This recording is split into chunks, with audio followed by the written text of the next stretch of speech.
我们这一次的挑战不可能啊，主角就是这一位吉利银河 L7。为什么选择它呢？原因也很简单，就是要拿10几万元消费者买的多的这种热门车做测试呢，才有参考意义。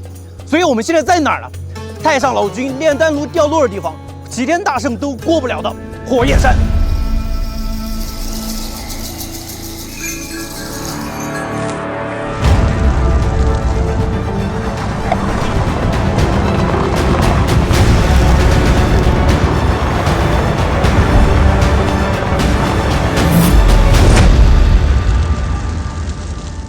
简直太夸张了！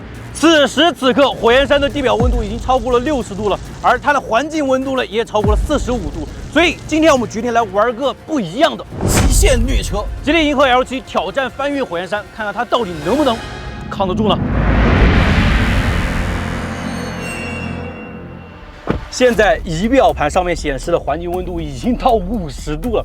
你们说，就在火焰山这么高温的情况下，如果我把这台车在太阳下暴晒1个小时，那你们觉得它的室内温度得有多高？这个时候它的空调能不能正常工作？它的压缩机能不能正常工作？还真不好说。所以出发之前呢，我决定先给它来一个小考验。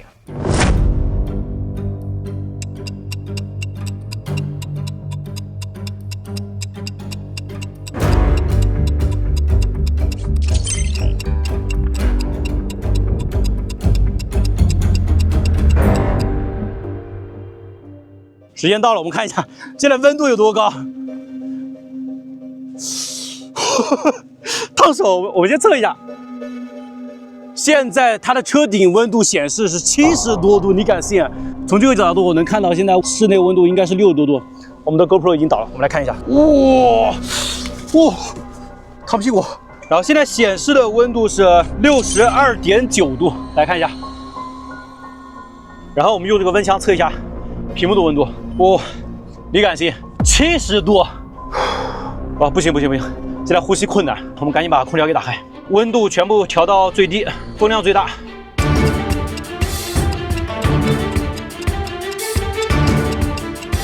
然后空调制冷打开，现在它的显示温度是37.7度，然后温度下降了比较明显的。我们再来测一下它的屏幕的温度，然后现在中控屏幕的温度只有47.5度，所以 温度下降还是比较明显的，说明在这种极端高温的情况下，这台车它的压缩机、它的空调制冷是完全没问题了。所以第一个小测试就勉强算它通过吧。咱们接着下一项。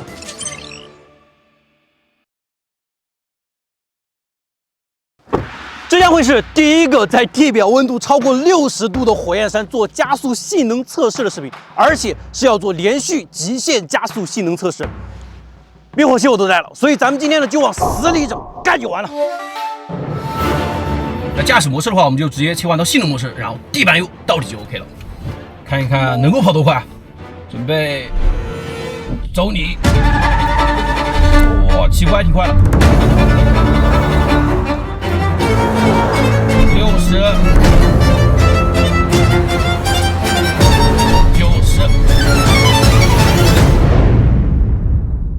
哦，加速还是挺猛的，我们继续再来一次。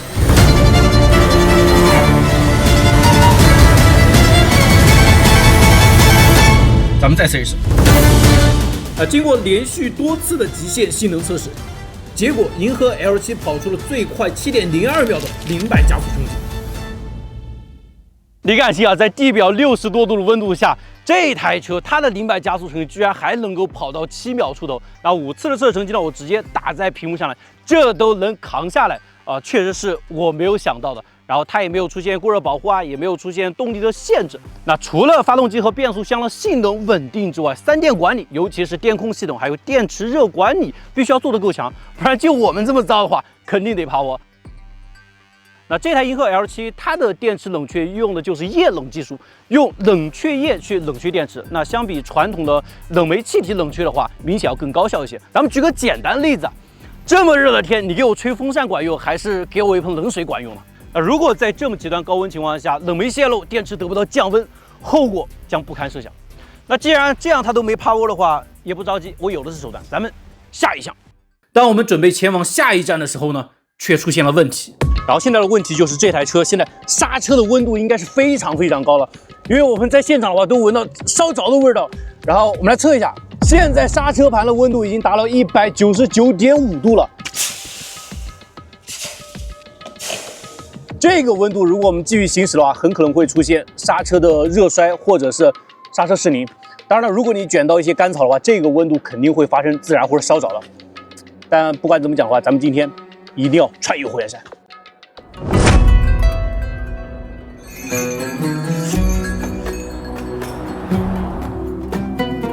刚刚我们一直沿着这条公路在开，然后空调肯定是全部都开着的。这台车现在是亏电的状态下，你敢信？我们跑了10几公里，它目前的表显油耗只有4点几升每100公里。要知道，这个可是在夏季的火焰山这么高温的情况下，它的亏电油耗呢和日常开是相差不多的。然后另外呢，就是在高速行驶的时候，也能够看到它的发动机是可以给电持续补能的。也说明呢，这一套混动系统它的匹配度是比较高的，发动机的补能效率非常高。那可能我经常说混动车，我一直在推荐大家去考虑涡轮增压发动机，为什么？你比如像这台吉利的银河 L7 用的是 1.5T 的涡轮增压发动机，它的动力性能肯定是要比那些自然吸气发动机更猛一些的，所以即便是在高速情况下，电池完全没电的时候，它也不可能出现失速的情况了。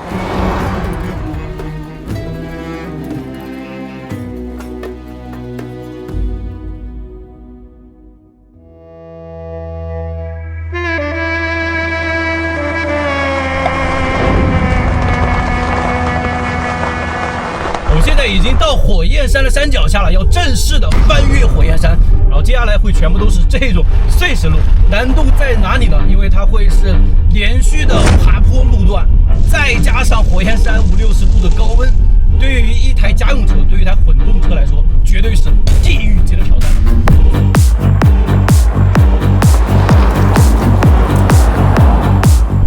连续的爬坡大弯，然后目前它还是亏电状态下，但是动力还是很猛的，给油！这就是3档的好处啊，它能够让你即便在没电的时候呢，车子也能有更多的档位选择，来获得更大的扭矩、更大的动力输出。我感觉已经找到了巴音布鲁克上跑拉力赛的感觉。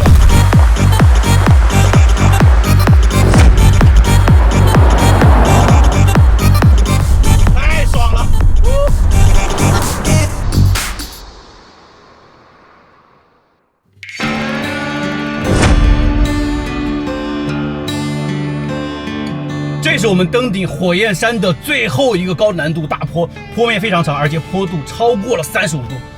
哦，看这台银河 L7能不能冲上去？走你！加油加油加油！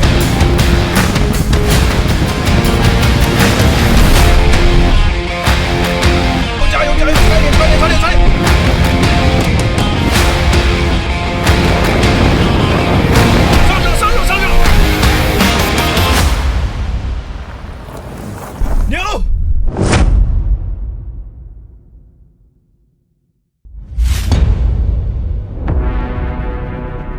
想要挑战成功，还有咱们最后一关巨石滑梯。我知道呢，有很多网友非常关心一个问题啊，尤其是新能源车型，他们在过烂路的时候，底盘或者电池包磕到了会怎么样？会不会起火自燃呢？我也很好奇，所以今天咱们就用这块巨石来做刮底测试。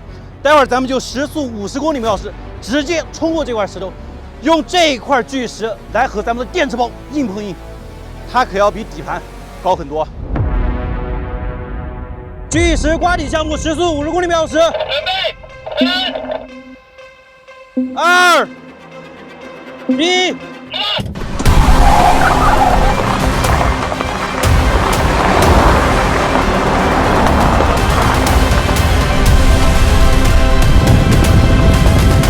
来了！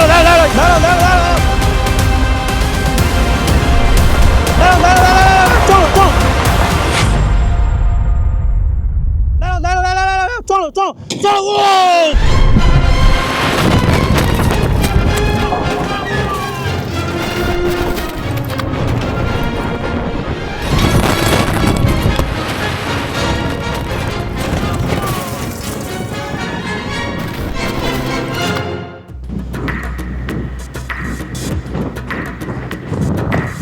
来，人先下来，人先下来，人先下来。车刚刚都飞起来了，赶紧来看一下，来看一下。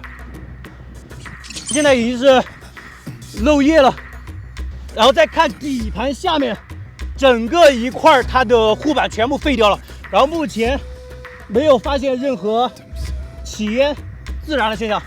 然后这台车咱们先给它静置10分钟之后，看看它会不会有自燃的情况出现。咱们静置的时间到了，目前来看的话，没有出现任何起火自燃现象。这么高的时速撞击巨石，下护板破碎，漏冷却液，这些都是必然的，换哪台车呢都得这样。然后我们看一下这台车现在还能不能开得走。然后目前的话，它的中控屏幕、仪表盘都是没有问题的。然后我们看一下能不能启动。哇，发动机点着了，发动机点着了。然后我们再来看一下这台车到底能不能开走啊？向前，哎，动了，没问题。倒档，哎，居然也能走，咱们溜一圈。